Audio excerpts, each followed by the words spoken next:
Neste documentário, falaremos sobre um assunto pertinente na sociedade e que atinge muitos brasileiros: o preconceito contra religiões de matriz africana. Para entender um pouco sobre esse preconceito, é necessário antes relembrar como essas religiões surgiram no Brasil.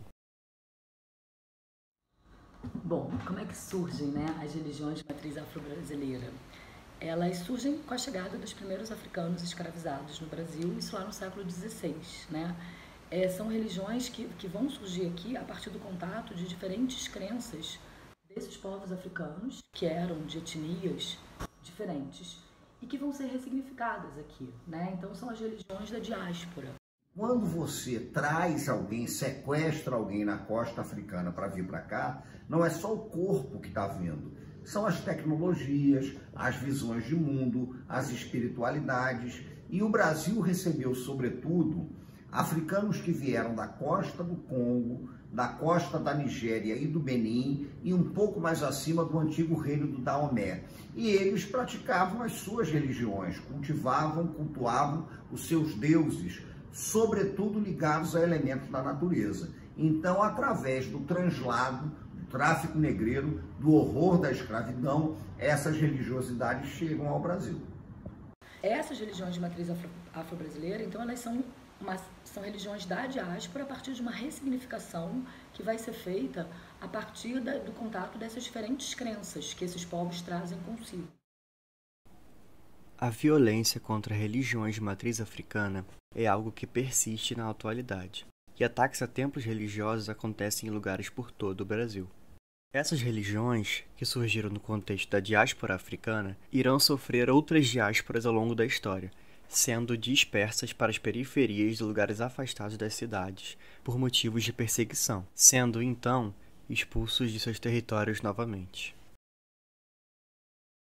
Entrevistamos 3 pessoas de religiões diferentes, mostrando uma mesma notícia de jornal que retrata um grupo que atacava terreiros de candomblé com extrema violência no Rio de Janeiro. Nosso objetivo com essas entrevistas é entender cada visão sobre o mesmo ato de violência e refletir sobre. Fizemos as mesmas perguntas para cada um deles, e aqui estão suas opiniões.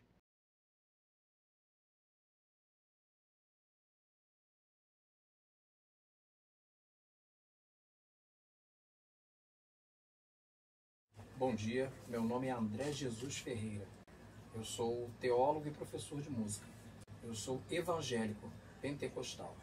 É Andréia, eu sou enfermeira, eu sou espírita. Eu me chamo Leonardo, sou mais conhecido como Léo Silva. Eu sou autônomo, eu sou artesão, eu trabalho com peças ligadas diretamente à minha religião. Eu sou candomblessista e também sou praticante de Umbanda.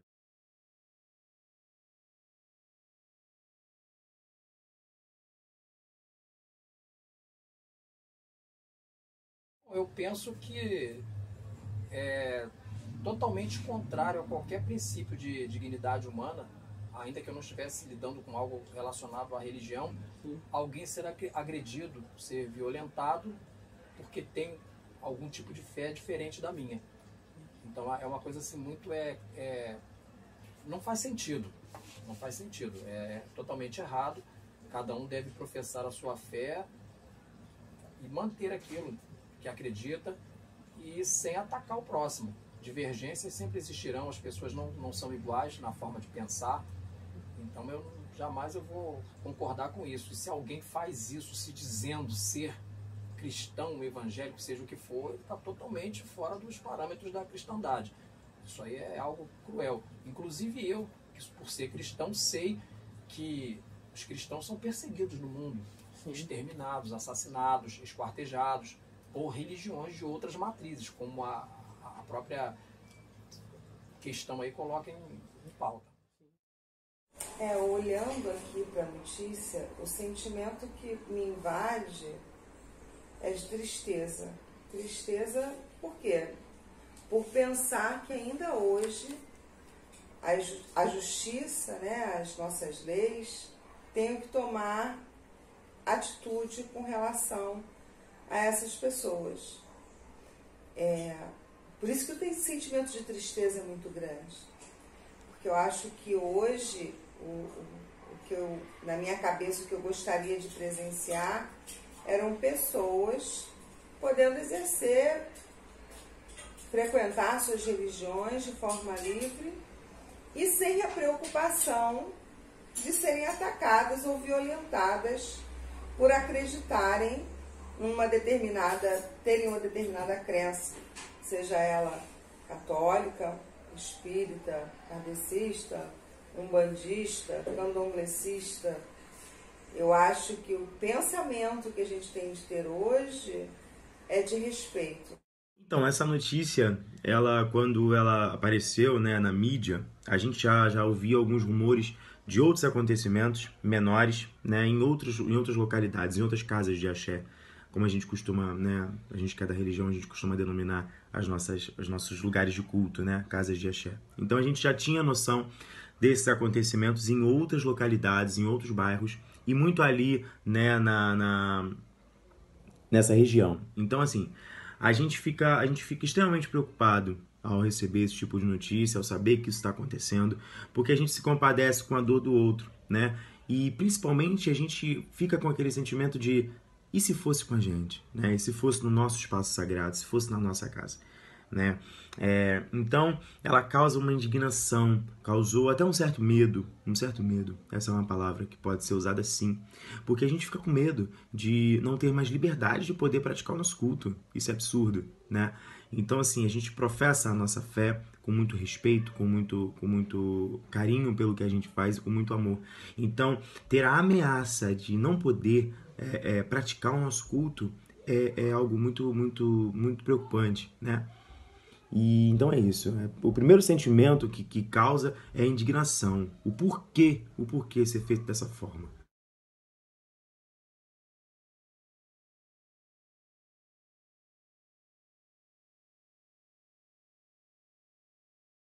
Afetam de forma negativa por conta da generalização, ou seja, tomar uma parte por um todo. Ou seja, alguns praticam isso, não são cristãos verdadeiros e, infelizmente, isso pode ser supervalorizado, ser introduzido, anunciado pelas mídias de forma onde não se apura de fato quem fez e o que foi, como por exemplo aqui na matéria está dizendo que um era pastor evangélico, já se tem essas informações, mas é necessário que haja comprovação. E se fosse o caso, ele deve ser julgado como um criminoso, ser levado lá às barras dos tribunais e ser julgado como se fosse qualquer outra religião. Eu, por exemplo, quando dou aulas, por exemplo, na igreja, eu ensino isso. Eu pergunto àqueles que professam a mesma fé que eu, como eles se sentiriam se eles estivessem passando em algum local e alguém fosse lá e arrancasse a Bíblia da mão deles, e batesse neles, e xingasse eles. Ou seja, como isso causa um dano tamanho, vilipendiar a religião do próximo. Bom, eu, depois do sentimento de tristeza, eu me colocando no lugar desses irmãos, o sentimento que vem é de medo, por conta da questão da violência, que a violência, querendo ou não, gera medo, né? E expectativa para a solução do problema, que neste caso a gente espera que o problema seja sanado com a prisão dessas pessoas, desses agressores, né? Então, esses atos, eles afetam diretamente a liberdade do nosso culto, né? Ou melhor, o pensamento de liberdade do nosso culto. Porque na hora a gente acredita que a gente não vai poder mais tocar o nosso atabaque, a gente não vai poder mais cantar a nossa macumba, né? Como as pessoas dizem por aí. E a gente fica muito preocupado, a gente se sente muito coagido, né? Porém, esse foi um sentimento que logo caiu por terra, né? Porque a gente entendeu que tudo o que aconteceu serviu para que a gente abrisse o olho e pudesse mostrar a nossa força, né? Hoje em dia o povo de Candomblé, ele se mostra muito mais forte e muito mais preparado para encarar esse tipo de situação. Parece que precisava acontecer para que a gente pudesse acordar e entender que a gente precisa tomar uma posição, tomar um espaço. Infelizmente, eu não desejo isso para ninguém, gente, para lugar nenhum, para casa de axé nenhuma.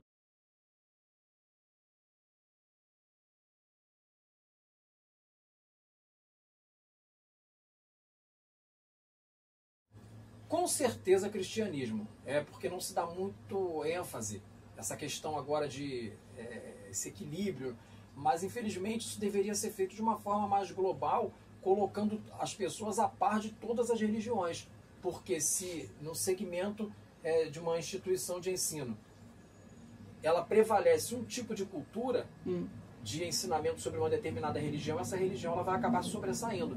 Agora, se for colocar no papel em termos de números, eu tenho certeza, a imprensa poderia focar nisso e mostrar o número de cristãos que são assassinados constantemente. Não se trata nem de um ataque a um templo, a um centro espírita, a um centro de umbanda ou candomblé. Não isso, mas eu digo de matar, como acontece com esses grupos extremistas aí, Boko Haram, né, ISIS, Estado Islâmico, essas coisas que nós já vimos aí, que agora deu uma tranquilizada que nós não ouvimos tanto falar.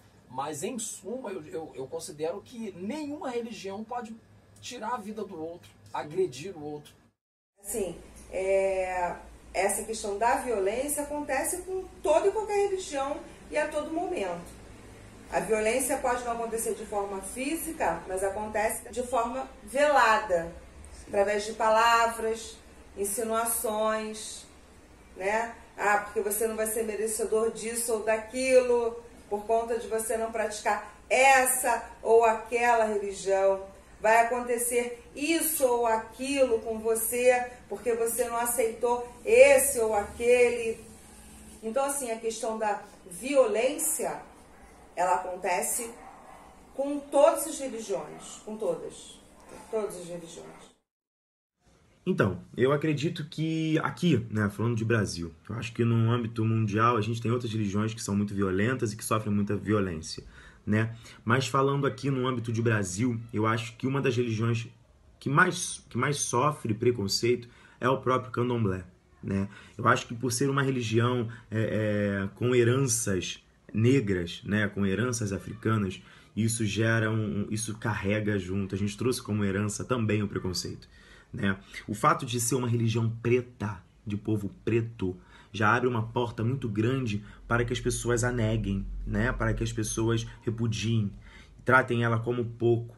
Então, assim, vai uma questão além, né? A gente não está falando só do religioso, mas sim de racismo. É racismo. O que acontece com o candomblé hoje é racismo, né? As pessoas, elas acreditam que é uma religião que não merece respeito por vir de um povo preto, um povo africano. Então, assim, no Brasil, eu acredito que seja, sim, a religião que mais sofre preconceito hoje, né? Logo em seguida, nós temos a Umbanda, né, que também sofre muito preconceito por ser uma religião genuinamente brasileira. O Candomblé também porque é uma religião criada no Brasil, apenas com traços da cultura africana, né? São traços que conduzem a religião, mas todo o ritual, toda a ritualística é originária do Brasil. Nós entrevistamos o criador da marca Arruda, que produz artesanatos de madeira com dizeres relacionados à cultura das religiões afro-brasileiras, lutando contra o preconceito através da arte. Olá, eu vim aqui hoje falar um pouquinho sobre a Arruda. Bom, a Arruda surgiu de uma necessidade. Ela surgiu em 2020, diante do pico da pandemia, dentro do lockdown. E ela surgiu realmente para resistir ao que nós estávamos passando, porque apesar do mundo ter parado de certa forma, a gente sabe que o mundo e a vida não param nunca. Então eu precisava continuar me alimentando, eu precisava continuar arcando com as minhas necessidades básicas, e essa foi a forma que eu encontrei. E o que inspirou a Arruda foi justamente isso. A gente nasceu de uma resistência. Então a gente preferiu continuar, a gente preferiu ser resistência. E qual a forma de ser resistência dentro do que eu conhecia? Era trazendo palavras como Mojubá, que é uma saudação a Exu, como Laroi, como Eparreioeá, que é uma saudação a Orixá Yansan, a Orixá dos Ventos, pois era um terreno que eu conhecia. É uma área que sempre me agradou, é uma área que sempre me ajudou. Apesar de eu não ter nenhuma religião instituída, apesar de eu não frequentar um terreiro, de eu não me considerar de nenhuma religião. Isso é algo que sempre esteve presente na minha vida. Então foi isso que nos inspirou. Se nós precisávamos resistir, por que não nos unir a algo que já resistia há muitos e muitos e muitos anos? Isso é o que eu conheço, isso é o que eu acredito. Infelizmente eu vejo que até hoje a matriz africana é extremamente marginalizada, depreciada, demonizada. Porque na nossa sociedade, infelizmente, isso é uma máxima. Muitas pessoas tendem a marginalizar, a acusar, a deturpar aquilo que elas não conhecem. E é isso. É por isso que a Arruda faz questão de trabalhar com essas palavras. É por isso que a Arruda faz questão de ir para uma feira na Zona Sul com uma caixinha Laroi, com uma caixinha Kissal Dechur. Porque a gente acredita que fazendo essa parte, que é uma pequena parte, a gente vai estar sim contribuindo para ser aceito. Essa turma não quer ser tolerada. Isso é uma coisa que é muito forte entre a turma do candomblé, a turma da Umbanda, das religiosidades afro-indígenas. Tolerar é pouco. O respeito é fundamental. Então hoje você tem uma grande articulação das diversas designações afro-indígenas em busca da luta contra, não a intolerância, contra o racismo religioso. É mais do que intolerância, é racismo religioso. E esse é o grande combate.